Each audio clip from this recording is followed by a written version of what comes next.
Friends, welcome to my channel. तो आज हम लोग करने वाले हैं आप लोग का ये प्रीवियस ईयर्स क्वेश्चन पेपर है। ये दिसंबर 2024 वाला पेपर सेकेंड का पेपर है। तो हम लोग इसमें देखने वाले हैं साइंस के क्वेश्चन को।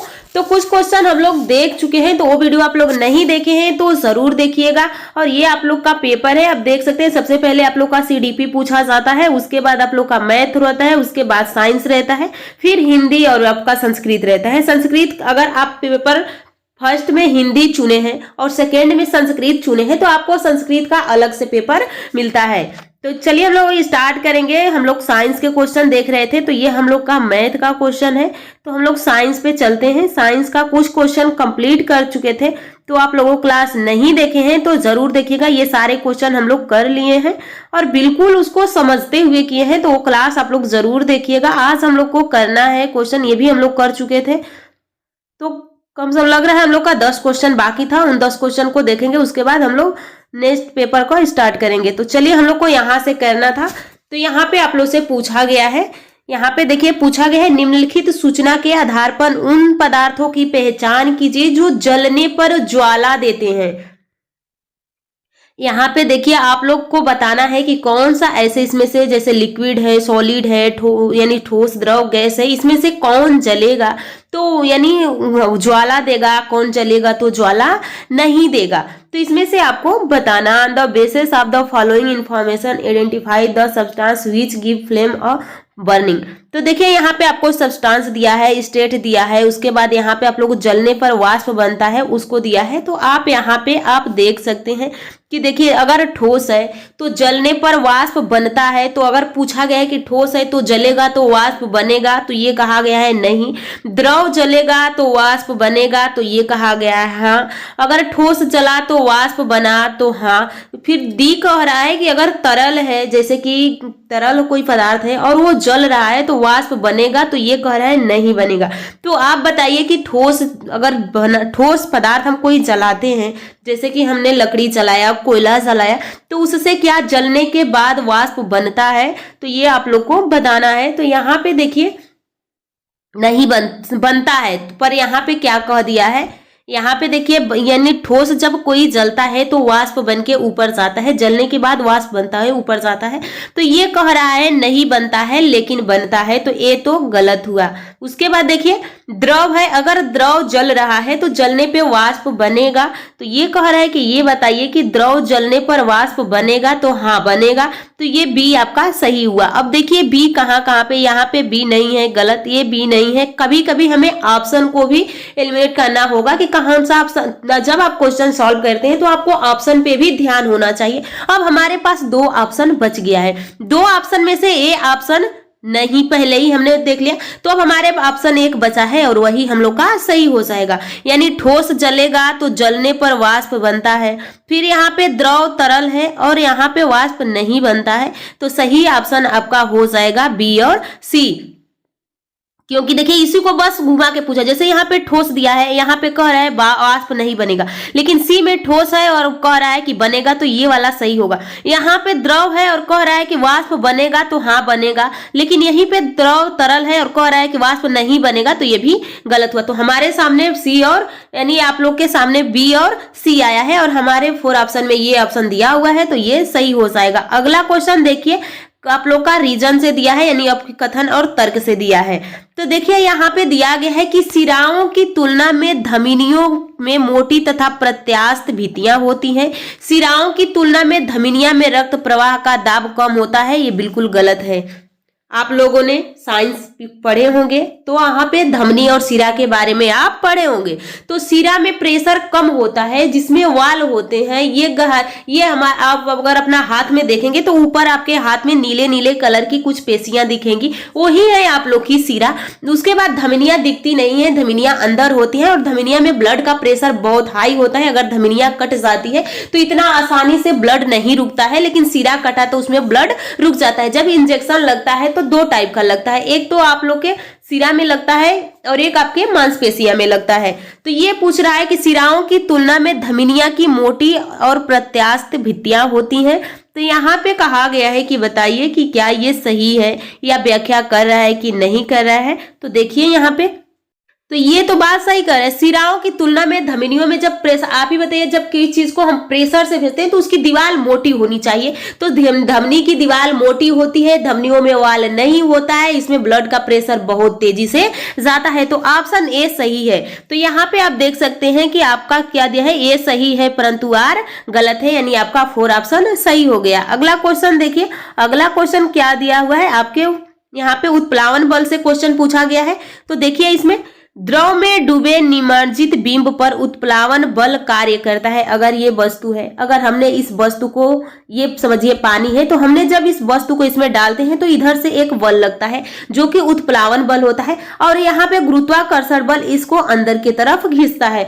तो जब उत्प्लावन बल ज्यादा होगा, इस वस्तु के भार से उत्प्लावन उत्प्लावन बल ज्यादा होगा तो ये वस्तु ऊपर की तरफ रहेगी, लेकिन जैसे ही उत्प्लावन बल कम होगा और इस वस्तु का भार ज्यादा होगा तो ये नीचे चली जाएगी, और जब दोनों समान होंगे तो ये वस्तु इस पे तैरती ही रहेगी। तो वही कहा गया है कि उत्प्लावन बल कार्य करता है किस दिशा की तरफ करता है। तो वही पूछा गया है कि बताइए कि किस दिशा की तरफ करता है। तो इस द्रव में डूबे यहाँ बिंब पर उत्प्लावन बल कार्य करता है तरल सतह के समानांतर नहीं, अधोमुखी दिशा में, ऊर्ध्वमुखी दिशा में, सभी दिशाओं में। तो सभी ये नीचे से ऊपर की तरफ करता है तो ऊर्ध्वमुखी हो जाएगा। अगला क्वेश्चन देखिए, अगला क्वेश्चन क्या पूछा गया है। अगला क्वेश्चन है कि निम्न में से कौन से प्रश्न अपसारी है। यानी अपसारी का मतलब होता है कि अगर आपसे एक क्वेश्चन पूछ लिया जाए और उसको आप उसका कई सारा आंसर दे सकते हैं। अगर आपसे पूछ लिया जाए कि ये बताइए आपके शहर में प्रदूषण फैल रहा है, किस कारण से हो रहा है, तो आप बहुत सारे रीजन बता सकते हैं। मोटर गाड़ियां चल रही हैं, कंपनियां चल रही हैं, धुएं निकल रहे हैं, फैक्ट्रियां चल रही हैं, तो ये बहुत सारे सबके अलग अलग विचार हो सकते हैं। लेकिन एक होता है यहीं पे अभिसारी होता है, ये दोनों समझ लीजिए क्योंकि यहाँ से क्वेश्चन आता है। तो एक होता है अभिसारी होता है और एक होता है अपसारी। तो अभिसारी का मतलब होता है कि एक ही बिंदु पे आगे टिकना। अगर आपसे कोई क्वेश्चन, अगर एक क्वेश्चन किसी से भी पूछा जाएगा तो उसका आंसर नहीं बदलेगा, एक ही होगा। अगर आपसे पूछा जाए कि ये बताइए आप किस शहर में रहते हैं, और उसी शहर के किसी भी लोग से पूछा जाए तो वो लोग कहेंगे उसी शहर का नाम बताएंगे। या आपसे कहा जाए कि आपकी राजधानी का क्या नाम है, तो सभी लोग उसी राजधानी का नाम बताएंगे क्योंकि वो यहाँ पे आंसर नहीं बदलने वाला है। तो जो अभिसारी होता है ये एक तरफ, यानी ये पूरा सोचने पे डिपेंड नहीं होता है, ये रटा आंसर देता है। लेकिन जो अपसारी होता है उसमें बहुत सारे आंसर होते हैं, बहुत सारी सोच के बता सकते हैं। तो अब ऑप्शन हमारे सामने है, तो देखिए इसमें क्या कहा गया है। आप पहला ऑप्शन देखिए, अगर पृथ्वी के आकार में आधा कर दिया जाए तो गुरुत्वाकर्षण कैसे प्रभावित होगा। क्यों ऊपर की ओर फेंकी गई गेंद नीचे होती है, तो क्यों होती है, गुरुत्वाकर्षण के कारण होती है। क्या होता अगर पृथ्वी पर कोई गुरुत्वाकर्षण नहीं होता, न कैसे ऊंचाई के साथ गुरुत्वाकर्षण बदलता है। तो यहाँ पे हमने क्या किया, अगर हम कोई भी क्वेश्चन यहाँ पे आप देख सकते हैं, तो यहाँ पे गुरुत्वाकर्षण कैसे प्रभावित हुआ हम बता सकते हैं, एक ही क्वेश्चन है। फिर क्या होता, जहां ही क्या आ जाता है, जहां क्या होता आ जाता है तो समझिए कि वहां पे अपसारी होता है, तो यही होगा। जैसे अब किसी से हम पूछे कि क्या होता अगर पृथ्वी पर कोई गुरुत्वाकर्षण नहीं होता, अलग अलग लोग से पूछते हैं तो अलग अलग बता सकते हैं, उसका रीजन बता सकते हैं। अगला क्वेश्चन देखिए, अगला क्वेश्चन क्या है यहाँ पे। अगला क्वेश्चन है, जब प्रकाश की किरण माध्यम ए से, अब यहाँ पे देखिए जब प्रकाश की किरण आ रही है माध्यम ए से बी में प्रवेश करती है तो उसकी चाल गति घटती है और आगे माध्यम में प्रवेश करने पर उसकी चाल गति बढ़ती है। तो निम्नलिखित में से कौन सा निष्कर्ष निकाला जा सकता है। अगर यहाँ पे देखिए ए बी सी के अपवर्तनांक की तुलना में उपरोक्त सूचनाओं के आधार पर नहीं किया जा सकता। यहाँ पे जिसमें और जिसका अपवर्तनांक ज्यादा है उसमें प्रकाश की चाल धीमी होगी, और जिसका अपवर्तनांक कम है उसमें प्रकाश की चाल क्या होगी, तेज होगी। तो यहाँ पे देखिए क्या कहा गया है, देखिए यहाँ पे अपवर्तनांक से क्वेश्चन है। देखिए में कहा गया है कि माध्यम ए में, ए से, ये कोई ए है, बी में प्रवेश करती है तो प्रेस करती है तो चाल गति घटती है, यानी यहाँ पे चाल तेज था, यहाँ पे चाल घट गया। फिर कहाँ घटती है और आगे माध्यम सी में जाती है, प्रेस करती है तो उसकी चाल की गति बढ़ती है, फिर यहाँ पे तेज हो गया। अब जिसका अपवर्तनांक ज्यादा होगा उसमें प्रकाश की चाल धीमी हो जाएगी, और जिसका अपवर्तनांक कम यानी कम होगा उसमें उसकी चाल ज्यादा, और जिसका अपवर्तनांक ज्यादा उसकी चाल, यानी सीधा ही अपोजिट होता है। तो यहाँ पे ए का अपवर्तनांक और सी का अपवर्तनांक बी से कम है, क्योंकि इन दोनों में तो तेज हो रहा है लेकिन बी में क्या हो रहा है, धीमे हो जा रहा है। जिसका अपवर्तनांक ज्यादा है तो उसमें चाल धीमी हो गई है। तो ये कहा ए बी सी अपवर्तनांक की तुलना में उपरोक्त सूचना, ये बिल्कुल गलत है। ए और बी का अपवर्तनांक, ए का अपवर्तनांक बी और सी से अधिक है, बिल्कुल गलत है, क्योंकि सबसे ज्यादा अपवर्तनांक तो बी का है।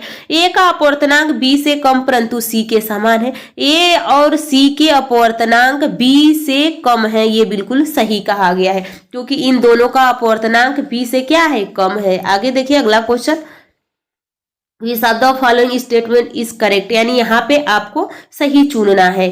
तो देखिए इसमें क्या कहा गया है कि निम्नलिखित में से कौन सा कथन सही है। तो मानव शरीर का सामान्य तापमान 37 डिग्री सेल्सियस होता है, या 97.6 फ़ारेनहाइट होता है, या 310 केल्विन होता है। ये तीनों आप याद रखिएगा, तो ये सही है। ऊष्मा उच्च तापमान वाले शरीर से निम्न तापमान वाले शरीर की ओर प्रवाहित होता है, बिल्कुल सही बात है। अगर आपने यहाँ पे एक कोई गर्म वस्तु ले लिया है और यहाँ पे आप इसको क्या करेंगे, अगर पानी में रखते हैं तो देखेंगे कि कुछ टाइम पानी थोड़ा हल्का हल्का गर्म हो जाता है, यानी उच्च से निम्न की तरफ प्रवाहित होता है। तो ये कह रहा है कि बताइए इसमें से कौन सा सही है।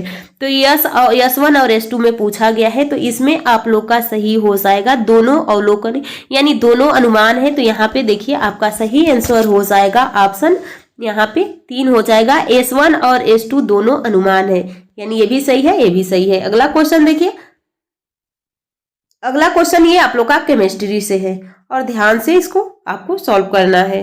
देखिए ये क्वेश्चन थोड़ा सा अच्छे से ध्यान से सुनेगा और नोट करते हुए चलिएगा पॉइंट, क्योंकि ये बहुत थोड़ा डिप से क्वेश्चन पूछा गया है। अब एक एक लाइन पढ़ते चलिए और उसको जैसे जैसे कहा है वैसे वैसे आपको करना है। तो सुनीता परख नली टेस्ट ट्यूब में 0.5 ग्राम सोडियम कार्बोनेट, तो सोडियम कार्बोनेट का मतलब होता है Na2CO3 लेती है। फिर उसमें उसने 5 मिली तनु हाइड्रोक्लोरिक अम्ल तो प्लस HCl मिलाती है।